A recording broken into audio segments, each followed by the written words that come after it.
Luisa, ¿por qué llamamos a don Oliver Pardo, director del Observatorio de la Universidad Javeriana? Julio, pues ayer el ministro de Hacienda dio a conocer que la gasolina subirá en lo que resta del año 600 pesos, 200 pesos mensuales, y justamente para saber el impacto que eso traerá a los bolsillos de los colombianos estamos con Oliver Pardo, usted lo ha dicho, director del Observatorio Fiscal de la Javeriana. Gracias por atendernos a esta hora y cuéntenos cómo impactará el alza de precios en los bienes que todos los días consumimos con este aumento de la gasolina. Hola, muy buenos días a todos. Pues naturalmente la gasolina no solamente lo usamos para transportarnos las personas, sino también para transportar los bienes, y naturalmente eso implica que va a haber aumento en el costo de vida y particularmente de los alimentos. Dicho eso, creo que el gobierno no tiene más opción y de hecho debería estar aumentando el precio de la gasolina aún más rápido. Al ritmo que lo está aumentando, va a tomar más de 2 años eliminar el subsidio a la gasolina. Pero, don Oliver, usted acaba de decir que no había otro camino, que había que hacerlo y se hizo.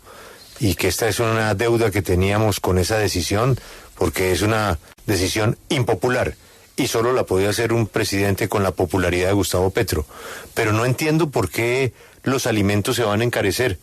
¿Acaso los camiones que que mueven los alimentos, la mayoría de ellos, por no decir la totalidad, se mueven con diésel? No, naturalmente eso es una gran ventaja y de hecho es un problema, porque parte del subsidio de los combustibles no solamente va a la gasolina, sino también va al diésel. Y el problema que va a haber desmontando el subsidio a la gasolina sin desmontar el subsidio al diésel es que mucha gente va a tener incentivos a convertir sus vehículos a diésel. Y eso va a generar problemas también ambientales, dado que el diésel es un combustible mucho más sucio. Desafortunadamente lo óptimo hubiese sido tratar de desmontar ambos subsidios, porque desafortunadamente no hay mayor espacio fiscal para suplir ese déficit que anualmente va a llegar a casi 40 billones de pesos.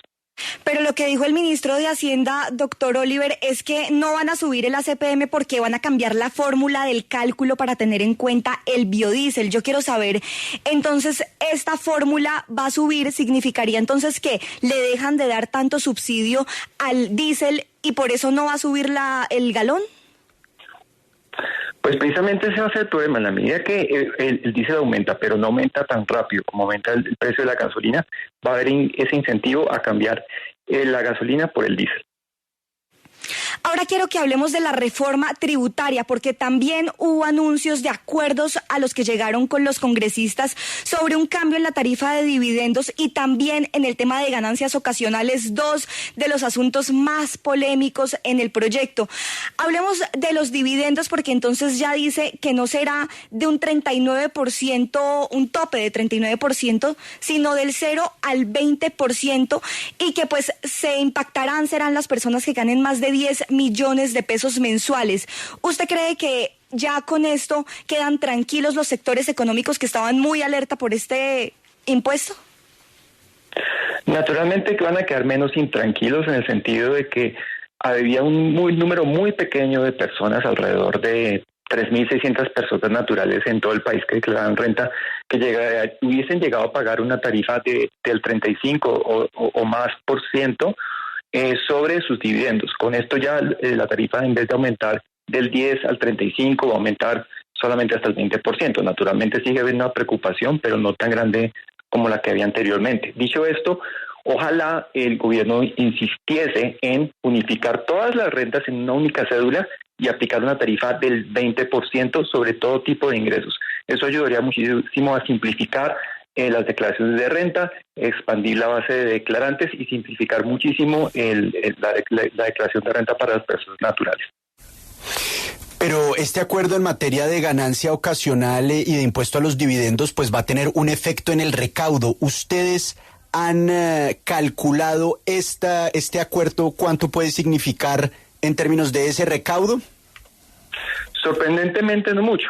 Colombia tiene una gran debilidad, un gran problema, y es que el impuesto de renta que pagamos las personas naturales como porcentaje del PIB es muy bajito. Como consecuencia, cualquier cambio que se haga va a tener poco impacto sobre el recaudo tributario. Y eso es de hecho una oportunidad que deberíamos tratar de aprovechar precisamente, porque con cualquier cambio, haciendo un sistema de impuesto de renta para personas naturales mucho más simple, tendríamos un impacto en el recaudo muy bajito. Por ejemplo, aplicando esta tarifa plana del 20%, unificando todas las cédulas, para todo tipo de ingresos, el costo sobre el recaudo sería 0.1%, haciendo un 0.1% de PIB, haciendo un cálculo netamente contable.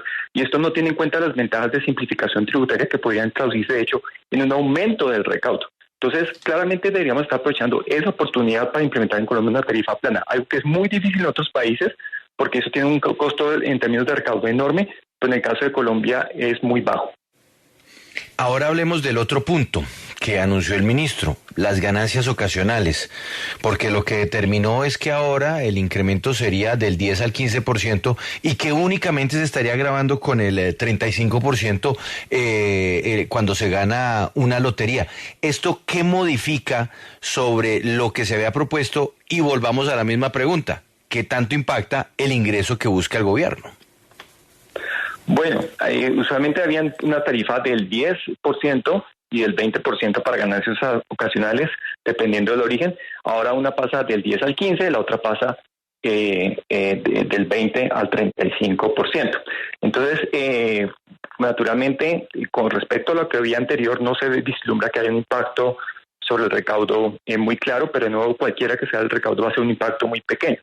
Pero lo que creo que es muy importante es que tratemos de reducir el número de tarifas que se cobran sobre los ingresos. En vez de poner una tarifa, por ejemplo, de ganancias ocasionales del 15 y otra del 35, de nuevo hubiese mejor tener una única tarifa del 20% independientemente de la fuente de ganancia ocasional, y unificando ganancia ocasional con todas las otras fuentes de ingreso, rentas no laborales, de capital, dividendos, y aplicar la tarifa del 20%. Estamos muy cerca de eso. El impacto sobre el recaudo es muy bajito, como dije anteriormente, y deberíamos aprovechar esa oportunidad. Pero ante la crítica que existía por el impuesto de ganancia ocasional, particularmente en el tema de las herencias, esto pues resulta menos confiscatorio a lo que había antes, porque la crítica era que al cabo de 3 generaciones la herencia sencillamente desaparecía.